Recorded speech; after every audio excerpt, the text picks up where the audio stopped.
But once they reach the age of 16 and in high school, they become available through the FAA to take a Part 107 FAA exam, which allows them to get a certification to be a professional drone pilot, where they're able to make money. Real career opportunities with salaries ranging from everything from 50 to 100 plus with doing this type of work. That can be life changing for for communities.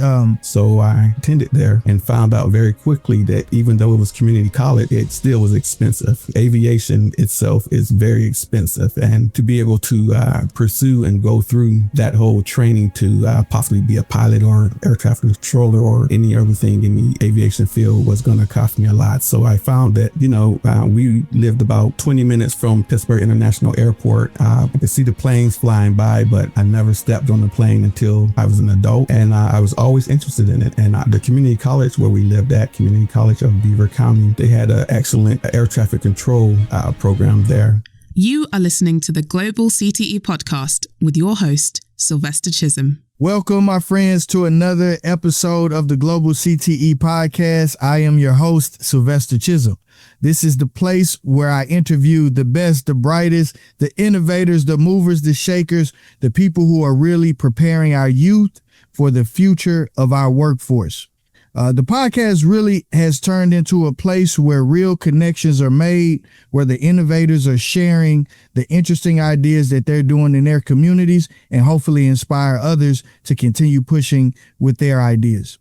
Today is no exception. I have Mr. James Tigner here as our second episode in the 2026 Black and CTE podcast series. This month of February, we are highlighting Black History Month as well as CTE Month at the same time. Now, let me tell you a little about James. James is the director of aviation at Hosanna House, where he leads the Center for Aviation and Technology Training and is building real pathways into one of the nation's most in-demand industries. With more than 30 years of experience across technology, telecommunications, advertising, and finance, James brings business strategy and entrepreneurial vision to expanding aviation workforce opportunities for young people. Today, he's focused on connecting students to high-skill, high-wage careers in aviation and proving that opportunity can take flight in every community. James, welcome to the show, my friend. Oh, thank you for having me, Sylvester. I appreciate you inviting me. Yeah, I'm super excited to have this conversation. You will be the first guest on the podcast that we talk about aviation, the opportunities in workforce development, all the opportunities that exist through credentials, through college education, all of that stuff for our students. And it's something that I've been thinking about for quite some time. And here we are. I'm excited to talk to you about the work you're leading at Hosanna House within the aviation area. Before we get too far into it, though, James, what's the origin story? How do you end up here as the director of aviation at Hosanna House? Well, it's kind of interesting, considering I wasn't in the aviation field prior to coming to Hosanna House. But my foray into aviation actually started when I was younger. When I graduated high school, I really didn't know what I wanted to do. I grew up in a small, tight-knit, former steel town, Alicopa, Pennsylvania. Okay. And, we lived about 20 minutes from Pittsburgh International Airport. I could see the planes flying by, but I never stepped on the plane until I was an adult. And I was always interested in it. And the community college where we lived at, Community College of Beaver County, they had an excellent air traffic control program there. So I attended there and found out very quickly that even though it was community college, it still was expensive. Aviation itself is very expensive. And to be able to pursue and go through that whole training to possibly be a pilot or air traffic controller or any other thing in the aviation field was going to cost me a lot. So I found that I couldn't afford it. So I did something different. I ended up myself going to the military. And then after coming from the military, I was in many other different professions, as you said. And one day, our founding CEO, Leon Haynes at Hosanna House, we go to church together, and he reached out to me and told me that he was starting up this aviation program, and he didn't tell me it was an aviation program. He just asked me to come see him. And so, if you know our CEO, Leon, if he says come see him, you go see him. Right? You go see him. Right. Yeah, exactly. So I went to see him, and he asked me about what was I doing at the time. I was in finance, and he listened to me, and then he started to speak about what his plans were and what he was doing, what they had available. And when I got there, Hosanna House already had the CAT and Tuskegee Airmen Museum, and he wanted to expand it to start including instruction for young people to maybe possibly be able to train them so that they could be able to get economic mobility to grow their families, to create generational wealth going forward with a low bar of entry. And that intrigued me.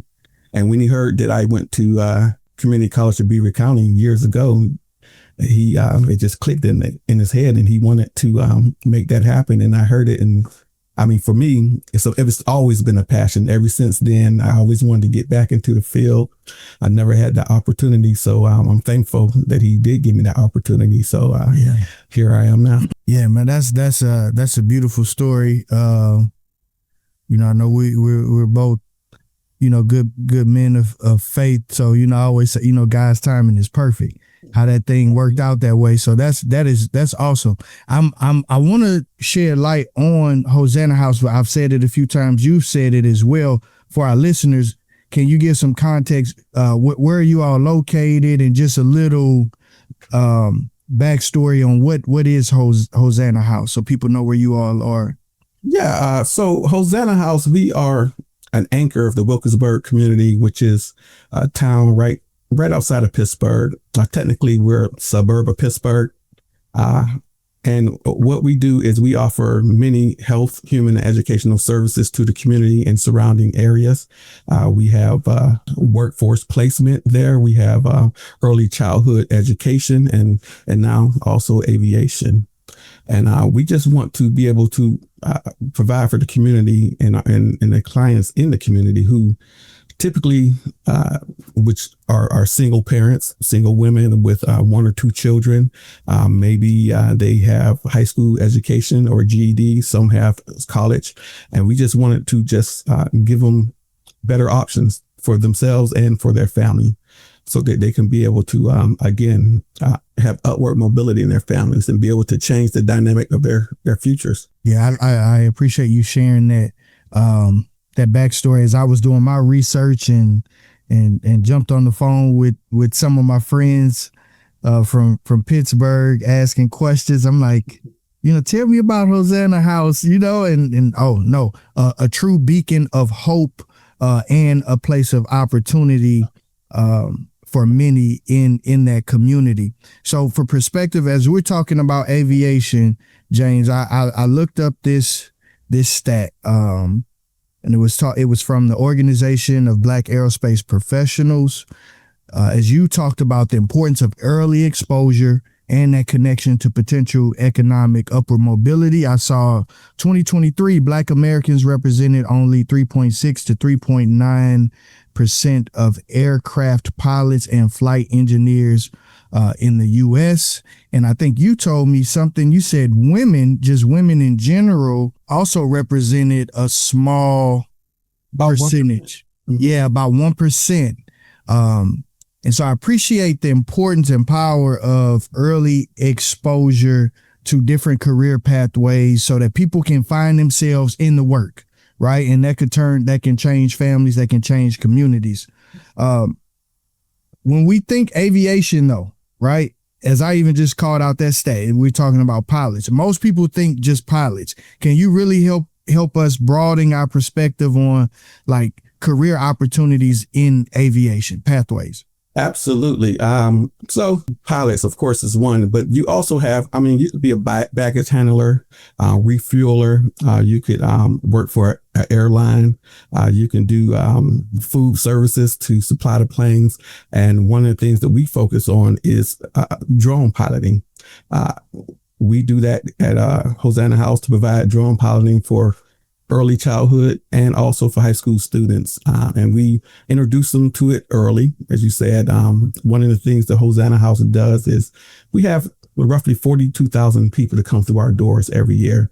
So we have access to the people, and we run summer camps where about 300 kids come through our summer camps, and they all have aviation education. We introduce it to them, give them hands-on. They go through our museum, and we let them understand that they're flying drones, they're playing with drones, but this could be an opportunity for them to make money, to be a drone pilot professionally. So that's what we offer them in our drone program. Yeah, no, that's super important. And also, as I was doing my research, there's a true shortage, a national shortage of aviation professionals, in all those different career pathways. I appreciate that you all are starting them early with fun and then leading to curriculum. Tell me more about that museum, the that you mentioned, the Tuskegee Airmen Museum. The Cat and Tuskegee Airmen Museum. Yes. That's what it is. Okay. So back during COVID, or the pandemic, I should say, Leon and leadership, they were thinking about how to best serve our clientele.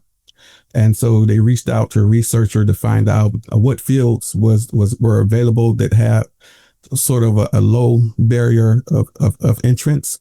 And aviation came up, health came up, which is big in Pittsburgh, but also aviation. And so we thought about what could we do in aviation that would allow the people that we serve to get involved. And that's where we thought, wait a second, there's not a lot of people that look like us that is in aviation, and our history, especially with the Tuskegee Airmen during World War II and all that they did, it should have carried on and could continue our interest into aviation, but that didn't happen. It kind of like fell off to the wayside. So they wanted to be able to educate people on the Tuskegee Airmen and what they did, and that they could do it too. So they started the Tuskegee Airmen Museum that we have on our campus. And at that museum, in partnership with the Pittsburgh Children's Museum, we built a hands-on STEM museum for kids to come in, get on simulators, build planes, and learn about aviation and the dynamics of weight and balance and things like that in the museum in a fun environment. So that's really the entry point to kids learning about aviation. They get to see videos and pictures of people that look like them, even way back in World War II, when those men and women had to go through many more harsh realities than we do now with racism and things like that. Yeah, that's so powerful. The early exposure for all the youth who get a chance to visit that museum, and then you take it to the next level when they're teenagers. You have your summer camps, and then tell me about the two different certifications or credentials that are connected. Yeah, so we started the children young with our pre-K, and they have hands-on in our STEM classes that they have, our maker space, and they design airplanes and things like that. But then we have teenagers, which we call TeenCo, from 14 to 18, and they get more in-depth aviation instruction and actually fly large drones and be able to experience it. For those kids, they're too young to get certifications, but they do get a trust certification through the FAA, which allows them to understand all the safety procedures they need to be aware of when they're flying a drone, even recreationally. But once they reach the age of 16 and in high school, they become available through the FAA to take a Part 107 FAA exam, which allows them to get a certification to be a professional drone pilot, where they're able to make money flying drones, whether it's they start their own business as an entrepreneur, videoing weddings, or for real estate, taking pictures and videos of homes, or working for a construction company, videoing and exploring, inspecting bridges and things of that sort. So we want to get them started young and allow them to just go through the process and see what's available to them. And once they get a hold of it and see did they enjoy it and did they can make money for it, then they're hooked. And go ahead. Yeah, when you told me that, I was really blown away by that. Like I said, I'm familiar with students playing with drones and seeing, real estate agents doing it, but I hadn't thought about the full scope of that. And I did not know that there was this actual certification. And you're saying students can, as early as 16 years old, can get the FAA Part 107 drone pilot certification. And as I'm looking it up, I'm seeing all these career pathways and everything from infrastructure and industrial inspectors, like inspecting roofs, pipelines, power lines, agriculture, drone monitors, monitoring crops, construction surveying, like you said, helping to create 3D models and maps, public safety, emergency response, media content. Like there's so many opportunities, and I'm seeing real career opportunities with salaries ranging from everything from 50 to 100 plus. Yeah. With doing this type of work, that can be life changing for for communities. Any interesting drone stories with students to share? Like I would love to hear. Here's something. So when we're in the class, the kids, we like to have fun and keep it light. Their learning is serious, but if they're not engaged, then it's not going to work. So we use not just the remote piloting that we use. We actually put goggles on them so that they can feel like they're actually flying in the air. And the first time they do that, they're amazed. They're shocked to see where their area where they grew up with from that point of view. And we also offer private pilot training at our location also. And so we prepare them to take the private pilot exam also. We have CFIs, certified flight instructors on staff that allow us to do that. And every child that goes through our program, they take a discovery flight. So we actually take them to the airport and they go on the plane to just see if they like it. And so some of the funny things that you would see is their faces when they get off the plane. Some are just so excited and elated that they can't believe it because they actually get to take the controls while they're up there. Yeah. And they'll go through a couple maneuvers just to see how it is. And but then you have some that they're happy they did it, but they say, I'm not going back up there again. Said it's not for me. But you know what? I think that's the beauty of that. I stress that with so many folks in education. It's about helping our young people find themselves in the work. Like you said, somebody's getting off the plane, like, I'm ready to go back up. I'll take your turn if you don't want to go. But then you have someone else is like, you know what? I need my feet planted on the ground. So I mean the early exposure helps us identify ourselves in the work to see if this is something for me, or well, maybe it's not that, but maybe it's the drones for me. I'm not into that. So that's a great story. And we take them on field trips so that they can see the other applications they could use in aviation. We take them to the air traffic control tower. We take them to the National Weather Center. We visit airports. We go to other museums. And so we try to make it well-rounded so they can see what's available to them. Yeah, no, that's awesome. As we were talking in the pre-show, that exposure is everything. What you see, you want to be. When I was in college, one of my good friends and fraternity brothers, Anthony Glenn, he's a pilot now for FedEx, but his dad was also a pilot for FedEx. And it was really cool to see like his dad retired and to see, him doing his final flight, and they did the flight together. And like, it was really such a powerful moment to see. But But I appreciate like a program like yours at Hosanna House, where if you don't have a dad who's a pilot or who works in aviation, how do you get that exposure to those different opportunities? Can you tell me a little about your partnership with our friends at Arium? Yes, Arium, they are a PA-based nonprofit, and they focus on aerospace education.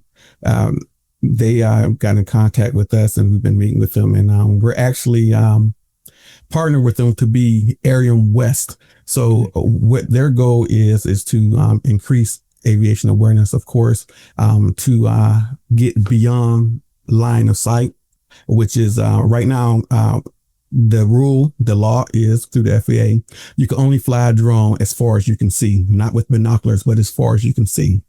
So we want to get that law changed so that we could be able to deliver medical supplies, for instance, to deliver blood in an emergency situation. So if a EMT is on site and get to the site first, if someone has an accident, something need blood, a drone can fly blood there, and they can start medical procedures right there on site that can save lives. So they actually help give us credibility in the aviation field because they have a flight school. They have other things they're involved with heavily in the government lobbying to get these laws changed for us. So we want to be a strong partner for them, and they are a strong partner for us, definitely. Yeah, no, that's outstanding. The conversation I had with you and Glenn, the executive director over there, was really inspiring and opened my eyes up to everything that's going on, in the field of aviation. Talk to me about the plane. Isn't there something like a story between the two of you all with?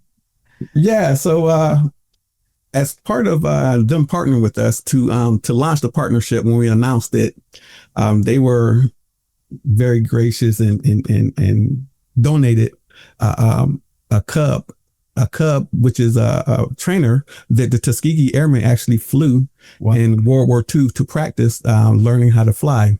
It was actually the same type of plane that when the President Roosevelt's wife came down to visit the Tuskegee Airmen, they flew her up in that, and which was a very prominent picture that was posted in the papers nationally that helped get the Tuskegee Airmen approved to actually go to war. So although they was approved to go get training to become pilots in the U.S. Army back then, because there wasn't an Air Force, that allowed people to see that, wow, Black and brown people can actually fly planes. And it was a national campaign to get that. So the Pittsburgh Courier were actually very influential in getting that information out to help push the Tuskegee Airmen forward. Wow. So they have the Cub now. It's a tail dragger, which is requires a different certification. So they're practicing with it now. And as soon as they're done with their training, it will be brought to our museum as part of our museum displays. Man, that's incredible. That really is incredible. So what is the response from, I'm curious, like schools and CTE programs? How's that collaboration look, with exposing students to aviation, like, connecting them with the schools? I'm just curious. So they're excited about it. They didn't know that this existed, that kids can actually get real certifications while in high school, before they graduate, can start earning money. So they're very excited to get on board to partner with us. We're always looking for more partners. We want to help and reach as many people as possible. So not just schools, but also industry people. We bring them in to speak to the kids. Schools love that. To keep their kids engaged and be able to show that they can offer kids not just the normal English, math study that they have in schools now. So this is something that kids can actually use in their future.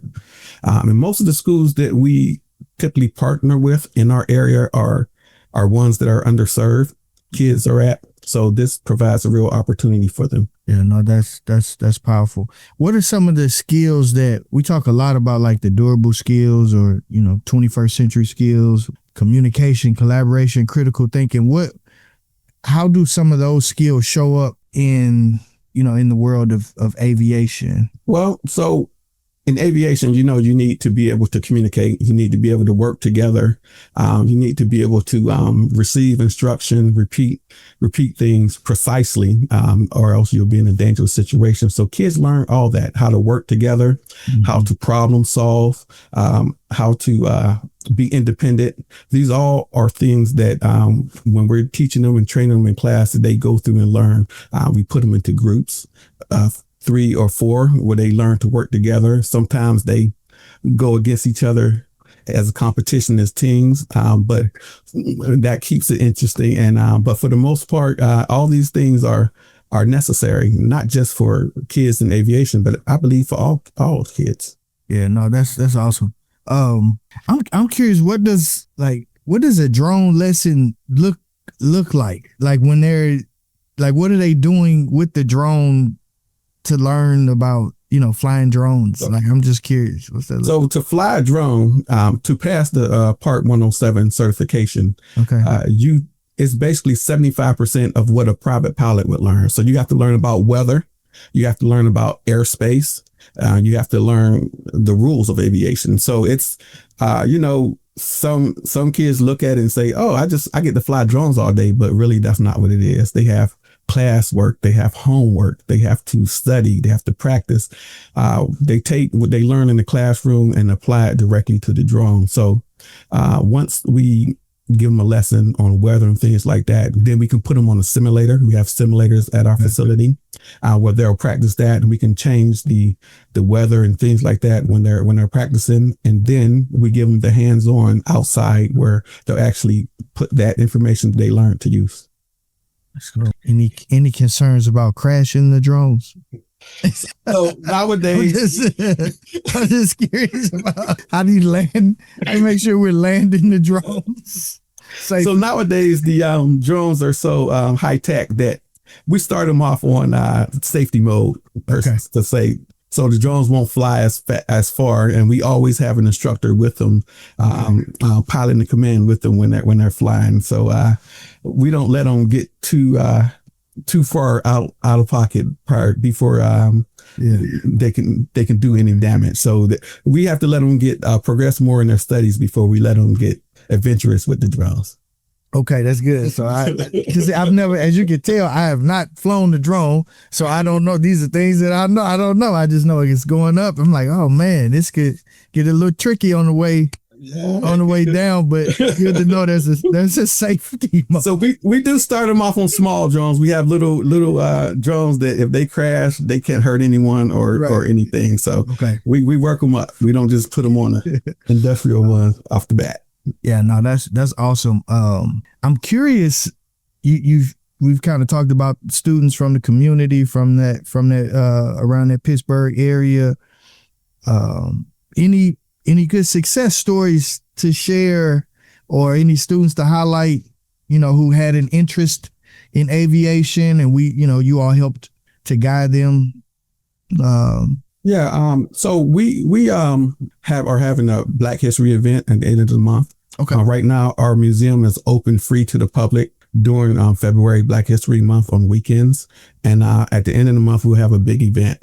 And we had a student who, he didn't go through our drone program. However, he's been to several events. He came to our summer camp, and myself and one of my CFIs, we counseled him, and he asked us questions on what could he do in his future. He's very interested in aviation and piloting. And after talking to the CFI myself, he wanted to go into piloting. So he applied and got accepted to Tuskegee University into their pilots program. And right now he's awaiting to hear if he's going to get a full ride scholarship. So at our Black History event at the end of the month, he's actually going to be speaking there and telling us about his experiences and how he got interested in aviation and his journey. So his name is Aaron, and he's a very bright student. I love it. I love it. Salute to Aaron. Wishing him much success. One of my cousins graduated from Tuskegee. Had a great experience there. It's a great school. I'm curious, any advice to the leaders that are listening on this call, listening to the podcast, that are thinking about standing up an aviation program or how they should maybe go about it, some things that, any suggestions or advice around running a successful aviation program for you? I would say start early, start soon, to get the kids engaged and continue to work towards building a successful program. What we did is for high schools to get into high schools, we use a curriculum called AOPA, is Aircraft Owners and Pilots Association. And that program, that curriculum has been vetted to allow us to get in schools because it's Common Core related. So we can get into schools and students actually get a grade in that. We can give them a grade in English and math, and that curriculum is free. They go on the AOPA website and apply for that curriculum for teachers for schools. And so that's a easy way to get into the program. And you don't necessarily need a CFI like we have to get into teaching kids about being drone pilots. A teacher can do that.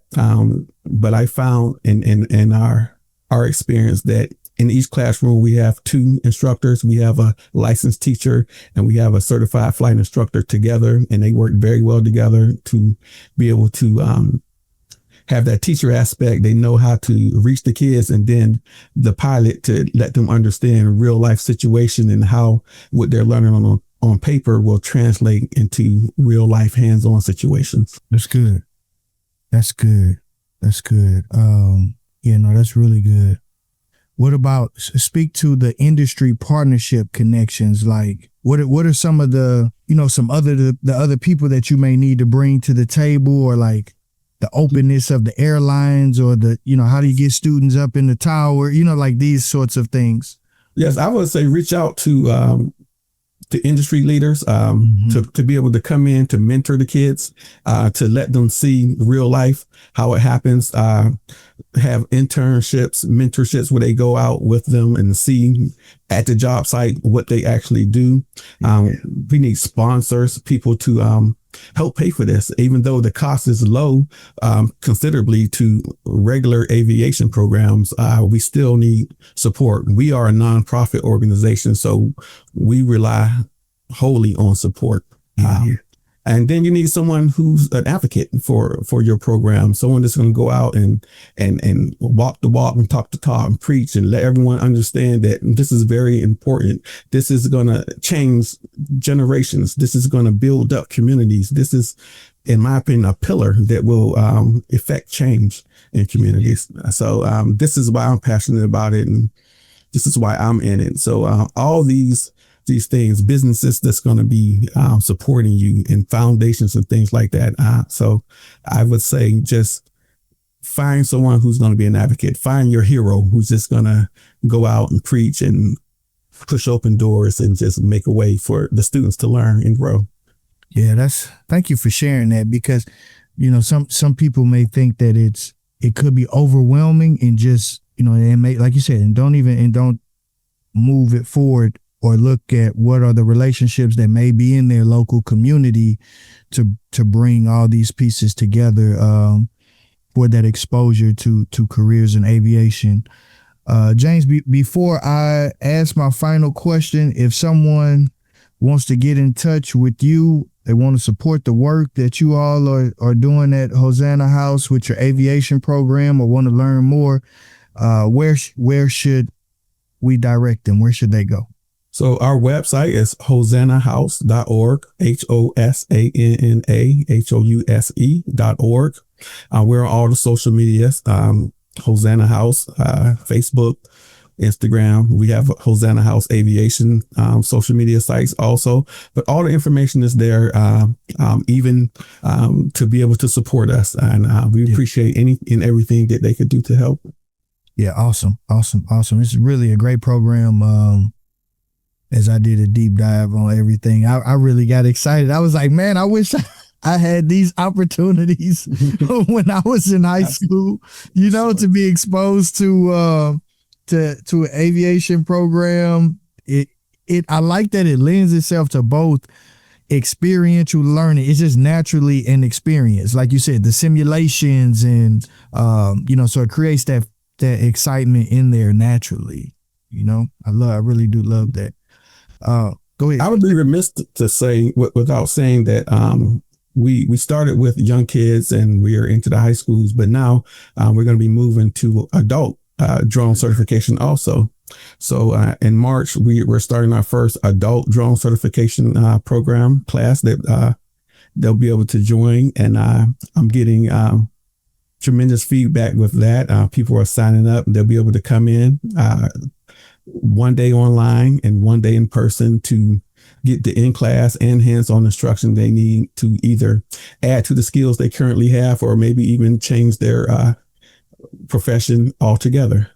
And that's also connected to that FAA Absolutely. Part 107 drone certification. Yeah, that's the goal of the program. We prepare them to pass the Part 107 drone certification. So by the time they're done, they'll be ready to go and take the exam and pass it, and they'll be professional drone pilots. So that certification really is a huge unlock of opportunity. Yes, it is, for sure. It allows them to be able to get paid as a professional drone pilot. And that's important because, there's no motivator like money. So once they start making money and being able to support themselves and their family, they may continue on to become even private pilots and professional pilots, commercial pilots. I was going to also ask you, with that said, because you said one day online, one day in person. So what is like the amount of hours required, from that, here to take that certification? So they'll have 3 hours a week of instruction directly from our instructors, but they have homework assignments and things that they will be able to do themselves at home in preparation for the next week meeting. So I would say you can do it in possibly 20 to 30 hours if you're dedicated, maybe less if you're really focused and dedicated and don't have anything else to do. But most adults, they have busy schedules, so we wanted to make it accessible for them. That's why the class is at night after they get off of work. And so we want to let everyone have the opportunity to join the class. Yeah, James, that's really powerful. What a huge upskilling opportunity, for adults in that area to be able to take that adult drone class and walk away with the new tool in their tool belt that could really create serious opportunity. So, man, I love the work that you all are doing. I'm really inspired by this conversation, man. I'm gonna have to get down here to see this Hosanna House, see this aviation center. Keep the drone on safety mode when I come. For sure. Maybe we get you up in the plane too. Man, I would love it. I would love all of that. All right, look, my last question I ask every guest is, what is your vision for the future of career and tech education? Your vision for the future of career and tech education. So for us, with our partnership with Airmen, I see ourselves within the next 3 to 5 years being a regional hub for CTE aviation, and even beyond that, a national education system for aviation to be a model that others can follow, to be able to start a program like this in their communities, to build and produce pilots, because over the next 20 years, there's a shortage. We need about 660,000 pilots, and those are not going to get filled by themselves. And why not fill them with people who really need the work, who need help, who need that paradigm shift in their families to build wealth, to change the trajectory of their families. So that's what I would say. That's where I see us, and that's where we're going to be. I love it. There's so much here, so much opportunity in aviation, from drones to the things that people think about, the piloting, being a pilot, and all the other career opportunities that you share in the profession. James, thank you for shedding light on this. Thank you to your Hosanna House team, everyone at the Center for Aviation, Technology, and Training, everyone working with your Tuskegee Airmen Museum. You all are doing great work.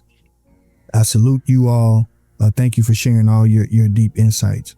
To all my guests who are listening, thank you for listening. If you enjoyed this episode, don't be selfish. Share it with a friend, a colleague who needs to hear about these opportunities that exist, that are available in aviation.